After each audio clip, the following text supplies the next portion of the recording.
is now in session. Good morning, ladies and gentlemen. Welcome to the PCBC Pennsylvania College Basketball Court Season 2, Episode 20 on this beautiful Friday morning. I am your host, the Honorable Judge Noah, reporting live from Cypriot, Pennsylvania. On today's episode, we'll be doing a recap of the games that occurred on Wednesday, January 8th, and looking at a preview for tomorrow's matchups. 8 games on the schedule for tomorrow, January 11th, and then there's one game on January 13th on Monday. This was supposed to be a game that was supposed to occur on Monday, January 6th, but it got switched due to a postponement with weather. So let's get started with the standings overall. Welcome, SIBO. My computer will load. Very slow. Okay, here we go. So starting with the East, in first place, 7-1 in conference play, 12-3 overall on a 1-game losing streak. They had their 12-game winning streak get snapped by the team that is in second place in the East. But first place, Westchester, is at the top of the PSAC East. In second place, 5-2 in conference play, 11-3 overall in the season, 2-game winning streak. That is East Stroudsburg Warriors. Third place, 5-3 in conference play, 9-6 overall in the season, 1-game winning streak, is the Shepherd Rams.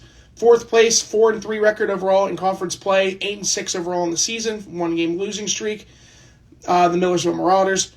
In fifth place, 3-4 in conference play, 6-7 overall on a 1-game losing streak, is the Lock Haven Bald Eagles. They were the only team that did not play on Wednesday. The 8 games that occurred on Wednesday. Sixth place in 3-5 in conference play, 5-9 overall on a 1-game losing streak. That is the Shippensburg Raiders. Seventh place at 2-5 in conference play, 5-8 overall on the season is the Mansfield Mountaineers, who have a 1-game losing streak. The bottom 2 teams in the PSAC East both won their conference games this week on Wednesday. In eighth place at 2-6 in conference play, 3-12 overall on a 1-game winning streak. That is the Bloomsburg Huskies. And in at the bottom of the PSAC East is the Kutztown Golden Bears, who earned their first win in the PSAC this season. 1-6 in conference play now, 4-9 overall, 1-game winning streak. Going to the West, in first place at 8-0 in conference play. They're the only team in the PSAC that has not lost a game yet in conference play. And who knows when it will be their time to finally lose their first conference game of the year. That is the Gannon Golden Knights. They are 8-0 in conference play, 13-2 overall in the season, 13-game winning streak. Second place at 6-3 in conference play, 9-7 overall on a 1-game losing streak is Slippery Rock University. In third place, still the surprise of the PSAC so far this year, is the Edinboro Fighting Scots. They are 5-4 in conference play, 8-7 overall this year on a 4-game winning streak. The next 5 teams are tied in conference play-wise at 3-5 overall this year. At the top of that list, in fourth place in the PSAC West, is the Seton Hill Griffins. They are 3-5 in conference play, 10-6 overall on a 1-game winning streak. Fifth place is Clarion. They are 3-5 in conference play, 8-6 overall. They have lost their last 3 games. Sixth place at 3-5 in conference play, they are 8-8 overall this year on a 1-game winning streak, the California Vulcans. IEP is now looking out from within in the PSAC West. They are 7th in the PSAC West outside the PSAC tournament if the standings ended today. They are 3-5 in conference play, 7-8 overall on a 2-game losing streak, and they've actually lost their last 3 matchups against PSAC opponents. And the last, I was doing some research here because I couldn't remember when the last time IEP last missed the PSAC tournament, because there is a possibility that may occur this year. The last time they missed the PSAC tournament, you got to go back to the first year of Joe Lombardi's tenure with IEP. That was the 2006-2007 season. And believe it or not, since 1993, IEP has only missed the PSAC tournament twice. 1993 was the second year that my mom went to IEP. There's 2 years in question. The first one was 2003, when they went 16-11 overall and 5-7 in conference play. And the aforementioned 2007 season, when they went 6-21 and 3-9 in PSAC West.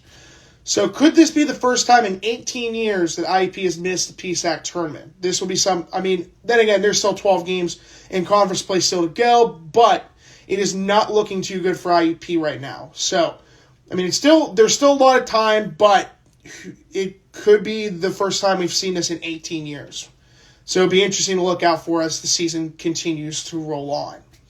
At the bottom of the PSAC West at 3-5 in conference play, 7-8 overall, they've lost their last 5 games, is the Pitt Johnstown Mountain Cats. So let's do the recap from Wednesday's 8-game schedule. First game was kind of a shocker. Bloomsburg and Millersville. Bloomsburg outscored Millersville 38-37 in the first half. In the second half, Bloomsburg outscored Millersville 40-34. Bloomsburg winning 78-71 over the Marauders. Bloomsburg improving to 3-12 on the season and 2-6 in conference play. Millersville dropping to 8-6, 4-4 in conference play. The top scorer for Millersville was Drew Stover in 34 minutes, shot 10 of 14 from the floor, 1 of 2 from the free throw line. 9 rebounds, 2 assists, 1 block, and 1 steal for 21 points. Siraj Ali in 33 minutes, 6 of 10 from the floor, 0 of 1 from three-point range, 8 of 9 from the free throw line, 3 rebounds, 3 assists, 1 block, and 2 steals for 20 points. Montel Cooper in 34 minutes, 3 of 7 from the floor, 4 of 4 from the free throw line, 2 rebounds, 1 assist, 1 steal for 10 points. In the first half, Millersville shot 40.5% from the floor, 0% from three-point range, 87.5% from the free throw line. In the second half, they shot 33.3% from the floor, 14.3% from three-point range, 83.3% from the free throw line. Overall, the Marauders of Millersville, they finished shooting 26 of 70 from the floor, 37.1%, 2 of 21 from three-point range, 9.5%, and 17 out of 20 from the free throw line, 85%. For Bloomsburg, their top scorer was Louis Wild, who in 37 minutes shot 7 of 11 from the floor, 3 of 7 from three-point range, 4 of 4 from the free throw line, 3 rebounds, 3 assists, 3 steals for 21 points. Matt Bengal in 22 minutes, 4 of 7 from the floor, 1 of 2 from three-point range, 4 of 4 from the free throw line, 3 rebounds, 3 assists, 1 block, and 1 steal for 13 points. In the first half, Bloomsburg shot 65.2% from the floor, 42.9% from three-point range, 83.3% from the free throw line. In the second half, they shot 44% from the floor, 33.3% from three-point range, 77.8% from the free throw line. Overall, the Huskies of Bloomsburg shot 26 out of 48 from the floor, 54.2%, 7 of 19 from three-point range at 36.8%, and 19 of 24 from the free throw line at 79.2%.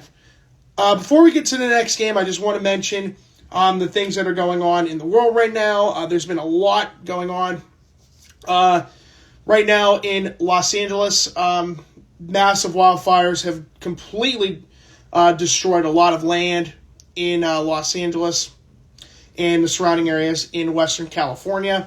My thoughts and prayers go to the people of Los Angeles and in California. They actually had to move the wildcard matchup on Monday, which was supposed to be the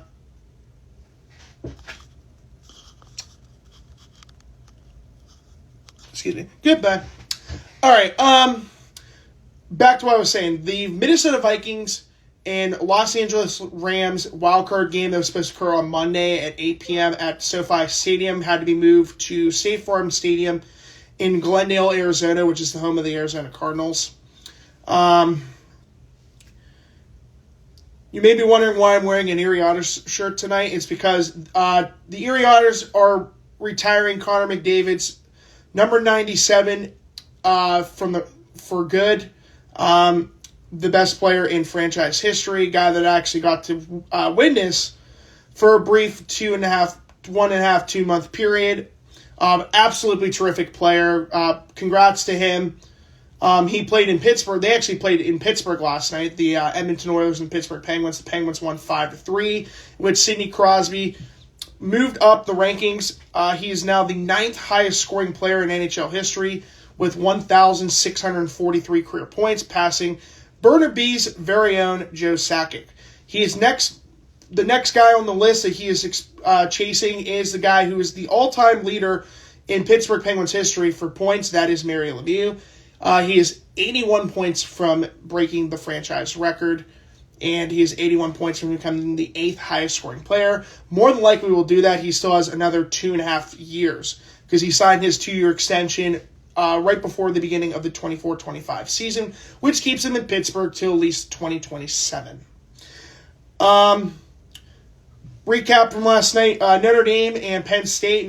Congrats to the Fighting Irish of Notre Dame beating Penn State in an incredible game. 27-24 on a walk-off kickoff field goal by Mitch Jeter.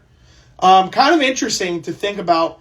The first half of these games were really boring, except for the Ohio State games, of course, where they completely had won by the end of halftime. But, Penn State, they played well. We'll see. I mean, my brother was not too pleased about the performance last night, obviously, being a Penn State alumni of the Penn State for that brief couple-minute period there. Let's see. So you need to grab all that.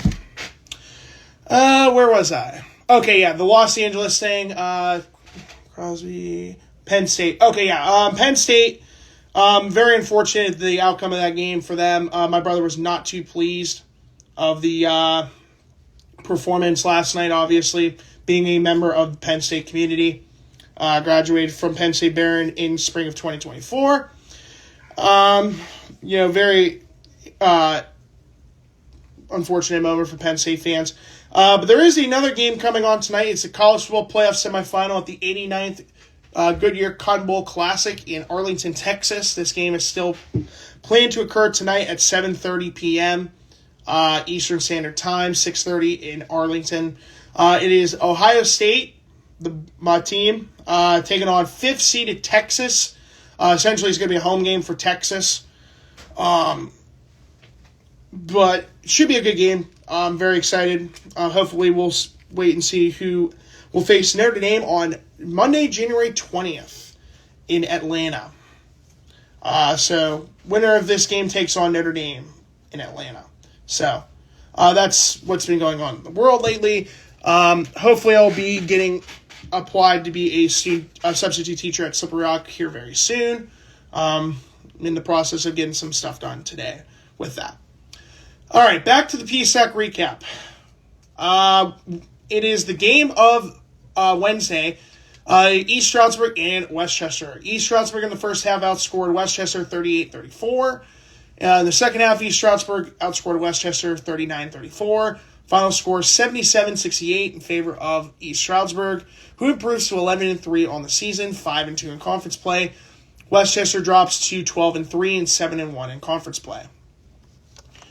For Westchester, their top scorer was Devontae Davis, who in 35 minutes shot 9 of 12 from the floor, 5 of 7 from three-point range, 6 rebounds, 1 assist, 2 blocks, and 6 steals for 23 points.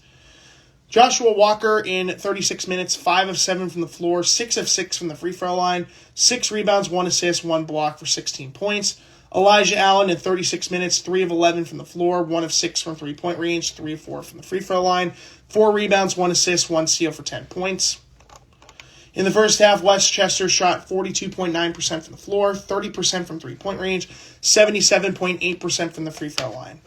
In the second half, they shot 34.5% from the floor, 30.8% from three-point range, and 76.9% from the free throw line. Overall, the Golden Rams of Westchester, they shot 22 out of 54 from the floor, 40.7%. 7 of 23 from three-point range, 30.4%. 17 of 22 from the free throw line, 77.3%. 1 technical foul being assessed to Anthony McCall. For East Stroudsburg, their top scorer was Lakeem McKaylee, who played 35 minutes, shooting 8 of 17 from the floor, 1 of 4 from three-point range, 7 of 8 from the free throw line, 11 rebounds, 5 assists, 2 blocks, 5 steals for 24 points. So Lakeem McKaylee recording a double-double. Cam Young in 29 minutes, 6 of 7 from the floor, 3 of 4 from three-point range, 1 of 3 from the free throw line, 6 rebounds, 3 blocks, and 4 steals for 16 points. In the first half, East Stroudsburg shot 38.7% from the floor, 33.3% from three-point range, 90% from the free throw line. In the second half, they shot 40.6% from the floor, 14.3% from three-point range, 73.3% from the free throw line. Overall, the Warriors of East Stroudsburg shot 25 out of 63, or 39.7% from the floor, 7 of 29 from the three-point range at 24.1%, and 20 out of 25 from the free throw line at 80%. Next game, this was a huge dud for Slippery Rock University. Okay, let's see. Just trying to get some stuff done today. Welcome to my life as a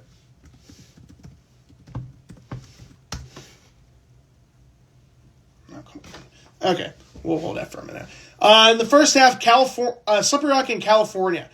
California outscored Slippery Rock 57-17 in the first half. Before Slippery Rock outscored California 46-37 in the second half. Final score 94-63 in favor of the Vulcans. Very impressive performance for them. They improved to 8-8 on the season, 3-5 in conference play. Slippery Rock still holding the number 2 spot in the PSAC West at 9-7 overall and 6-3 in conference play. For the top scorer for Slippery Rock was Shaik Samora, who came off the bench in 21 minutes, shooting 3 of 12 from the floor, 0 of 4 from three-point range, 8 of 9 from the free throw line, 4 rebounds, and 1 steal for 14 points. Slippery Rock's main starters of Maseo Austin, Ike Herster, Jomo Goings, Luke Hose, and Omich Wilson combined for a total of 29 points in this matchup. Yeah, not good at all. In the first half, Slippery Rock shot 23.3% from the floor, 10% from three-point range, 40% from the free throw line. In the second half, 37.1% from the floor, 23.1% from three-point range, 77.3% from the free throw line. Overall, the Rock of SRU shot 20 of 65 from the floor, 30.8%. 4 of 23 from three-point range, 17.4%. 19 of 27 from the free throw line, 70.4%. Top 2 scores for Cal, they both each had 27 points each. Donald Whitehead Jr. coming back to his superstar form. And I actually, believe it or not, just saw a post that said that he may be the best player in Division II. I don't agree with that at all. Is he one of the best in the PSAC? Yes. Donald Whitehead Jr. in 37 minutes was 10 of 18 from the floor, 4 of 10 from three-point range, 3 of 3 from the free throw line, 3 rebounds, 5 assists, 3 steals for 27 points. Cam Polak, 36 minutes, 8 of 13 from the floor, 4 of 7 from three-point range, 7 to 7 from the free throw line, 5 rebounds, 4 assists, 1 steal for 27 points. Keandre DeShields came off the bench and he recorded a double-double in 31 minutes, shooting 4 of 12 from the floor, 0 of 5 from three-point range, 3 of 7 from the free throw line, 15 rebounds, 1 assist, and 1 steal for 11 points. In the first half, the Vulcans California shot 56.4% from the floor, 31.3% from three-point range, 80% from the free throw line. Second half, they shot 40.7% from the floor, 40% from three-point range, 64.3% from the free throw line.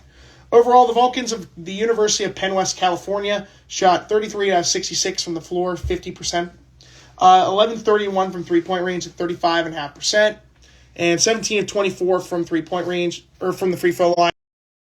Sorry about that. California, they shot 17 of 24 from the free throw line at 70.8%. I don't know if I said that before I got cut for just a moment.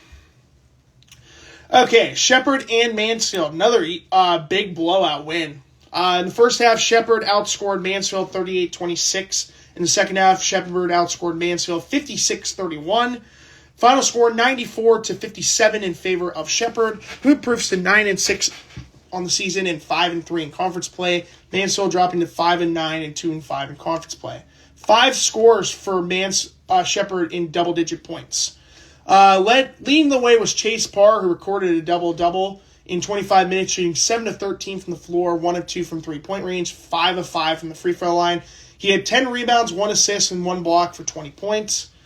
Carson Poffenberger in 18 minutes, 6 of 11 from the floor, 1 of 2 from three-point range, 2 of 2 from the free throw line, 4 rebounds, and a total of 15 points. Cole Parr off the bench in 13 minutes, 6 of 10 from the floor, 1 of 2 from three-point range, 5 rebounds, 1 assist for 13 points. Marcus Banks in 34 minutes, 5 of 9 from the floor, 1 of 2 from three-point range, 1 of 2 from the free throw line. 2 rebounds, 5 assists for 12 points. And Brody Davis in 22 minutes, 4 of 10 from the floor, 3 of 8 from three-point range, 0 of 1 from the free throw line. 7 rebounds, 3 assists for 11 points. In the first half, Shepherd shot 35.1% from the floor, 28.6% from three-point range, 72.7% from the free throw line.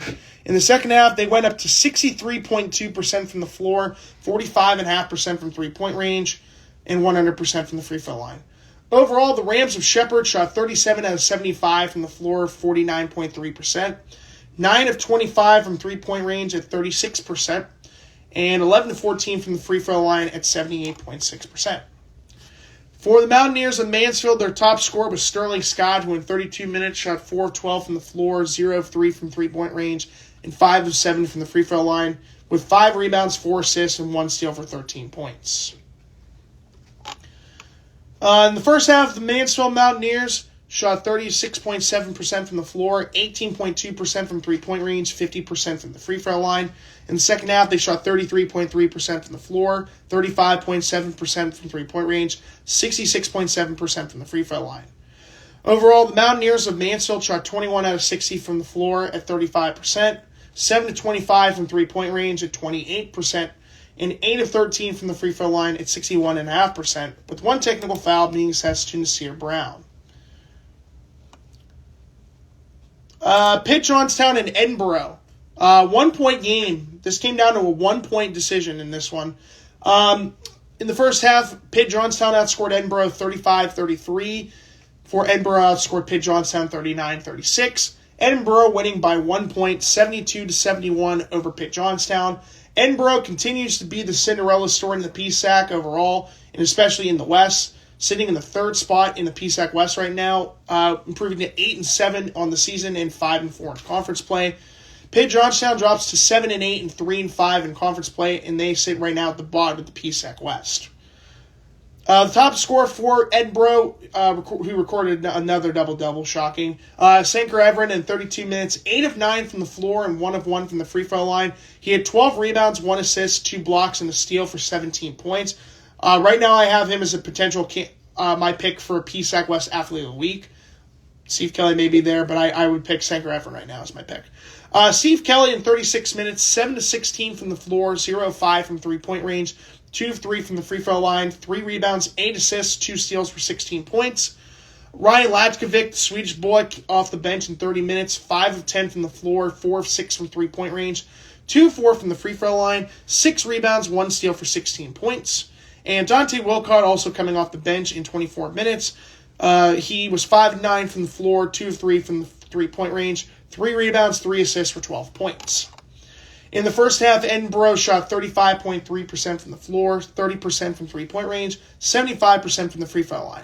In the second half, they shot 56.7% from the floor, 20% from three-point range, and 50% from the free throw line.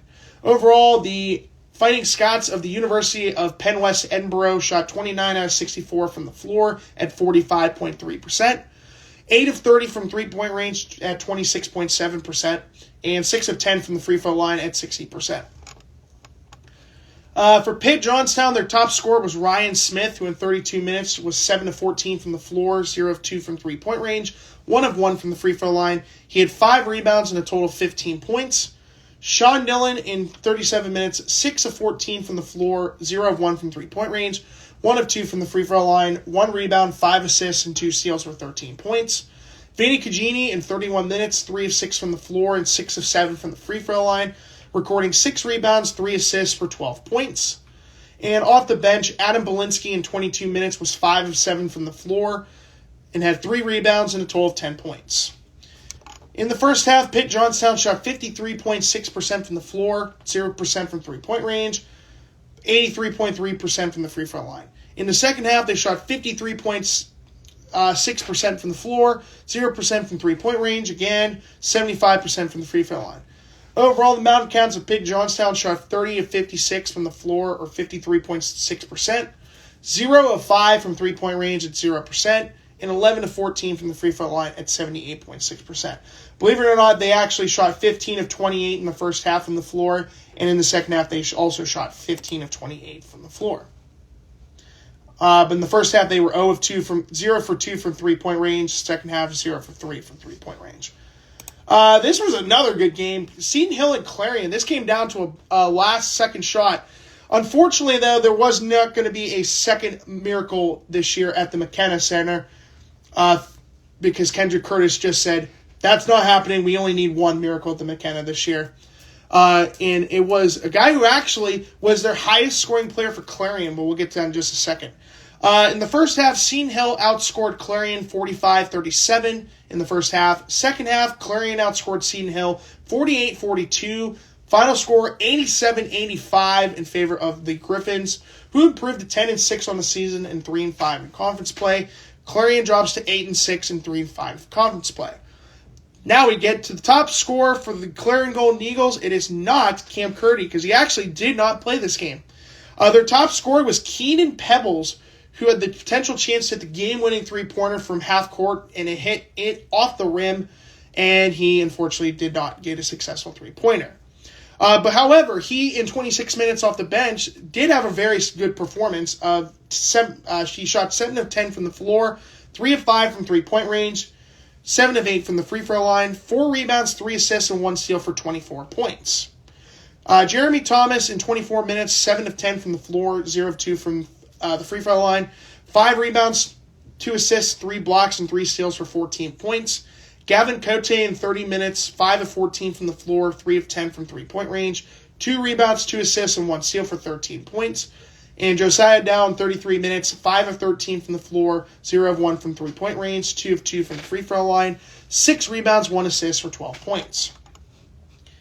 In the first half, we're getting into that game here in a moment. Wow, that was a fail. Clarion, there we go. 41.7% from the floor, 25% from three-point range, 80% from the free throw line. In the second half, they shot roughly 63% from the floor, 58.3% from three-point range, 77.8% from the free throw line. Overall, the Golden Eagles of the University of Penn West Clarion, they shot 32 out of 63 from the floor at 50.8%. 10 of 24 from three-point range, 41.7%, and 11 of 14 from the free throw line at 78.6%. Seton Hill, their top scorer was Ryan Mice, who in 33 minutes was 7 of 14 from the floor, 5 of 9 from three-point range, 0 of 1 from the free throw line, 5 rebounds, 6 assists, 1 steal for 19 points. Adair Ortiz in 27 minutes, 7 of 10 from the floor, 3 of 6 from three-point range, 7 rebounds, 1 assist, and 2 blocks for 17 points. Kendrick Curtis in 27 minutes, 5 of 7 from the floor, 1 of 2 from three-point range, 8 rebounds, 5 assists for 11 points. In the first half, Seton Hill shot 58.1% from the floor, 50% from three-point range, 50% from the free throw line. Second half, they shot 53.3% from the floor, 46.2% from three-point range, 80% from the free throw line. Overall, the Griffins of Seton Hill shot 34 out of 61, or 55.7%. 14 of 29 from three-point range at 48.3%, and 5 of 7 from the free throw line at 71.4%. Penultimately, Kutztown and Shippensburg. Kutztown outscored Shippensburg 37-31 in the first half before Shippensburg outscored Kutztown 42-40 in the second half. Kutztown hanging on to win 77-73 for their first win in the PSAC this season. Kutztown improving to 4-9 and 1-6 in conference play. Shippensburg drops to 5-9 and 3-5 in conference play. Top scorer for Kutztown was Jalen Bryan, who in 37 minutes shot 7 of 21 from the floor, 1 of 8 from three-point range, 14 of 15 from the free throw line, 5 rebounds, 3 assists, 2 steals for a total of 29 points. Tyler Kolnick in 33 minutes, 8 of 13 from the floor and 3 of 4 from the free throw line, 9 rebounds, 1 assist, 3 blocks, and a steal for 19 points. And Jordan Nakoa Abasola recording a double-double in 31 minutes, going 5 of 10 from the floor, 0 of 1 from three-point range. He had 10 rebounds, 1 assist, and 1 block for 10 points. In the first half, Kutztown shot 41.2% from the floor, 25% from three-point range, 77.8% from the free throw line. Second half, they shot 46.7% from the floor, 22.2% from three-point range, 90.9% from the free throw line. Overall, the Bears of Kutztown shot 28 out of 64 from the floor at 43.8%, 4 of 17 from three-point range at 23.5%, 17 of 20 or 85% from the free throw line. For Shippensburg, their top scorer was Marcus Frank, who in 32 minutes shot 8 of 18 from the floor, 0 of 2 from three-point range, 10 of 13 from the free throw line, 3 rebounds, 1 assist, 3 steals for 26 points. Trey Martin and Donovan Hill both recording 14 points each. Trey Martin in 39 minutes was 6 of 10 from the floor, 2 of 4 from three-point range, 4 rebounds, 1 steal for 14 points. Donovan Hill in 25 minutes, 6 of 13 from the floor, 2 of 5 from three-point range, 8 rebounds, 5 assists, 1 block for 14 points. In the first half, Shippensburg shot 46.7% from the floor, 20% from three-point range, 66.7% from the free throw line. In the second half, they shot 46.4% from the floor, 36.4% from three-point range, 80% from the free throw line. Overall, the Raiders of Shippensburg shot 27 out of 58 from the floor, 46.6%. 5 of 16 from three-point range at 31.3%, and 14 of 18 from the free throw line at 77.8%. Now we get to IEP and Gannon. In the first half, Gannon outscored IEP 35-29. In the second half, Gannon outscored IEP 54-53. Gannon winning 89-82 over the Crimson Hawks. IEP improving 13-2 and 8-0 in conference play. IEP drops to 7-8 and 3-5 in conference play. Give me 1 second here.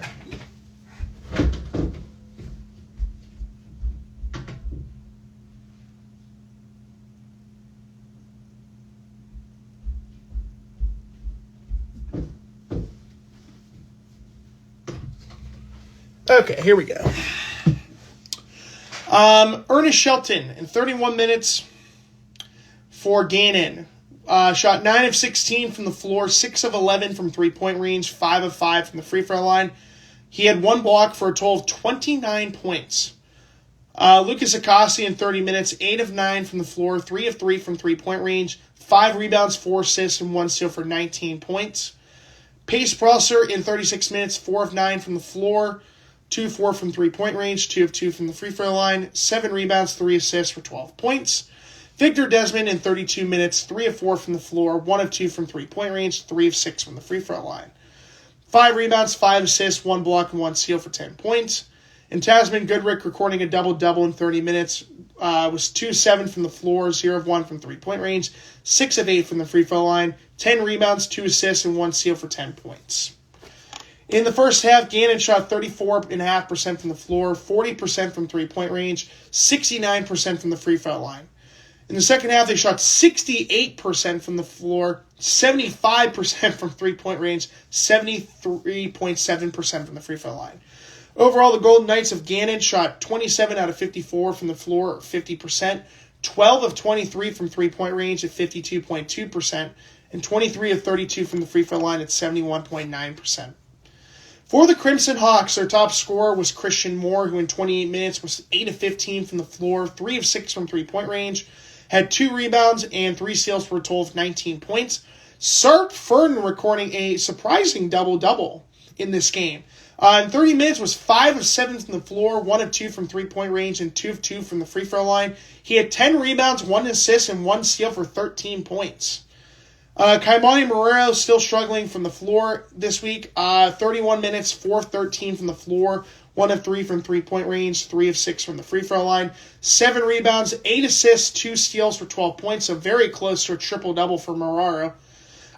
Tyler Grove in 19 minutes, 3 of 10 from the floor, 2 of 6 from three-point range, 2 of 4 from the free throw line, 3 rebounds, 1 assist for a total of 10 points.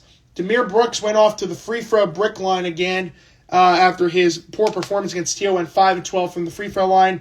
Went 3 of 4 against Edinburgh. He went 1 of 6 from the free throw line against Gannon. But in 17 minutes, he was 4 of 6 from the floor, had 4 rebounds, 1 assist, 4 blocks, and a steal for 9 points. Alfonso Pickens Jr. in 23 minutes off the bench, 3 of 3 from the floor, 2 of 2 from three-point range, 0 of 1 from the free throw line, 1 rebound, 1 assist for 8 points.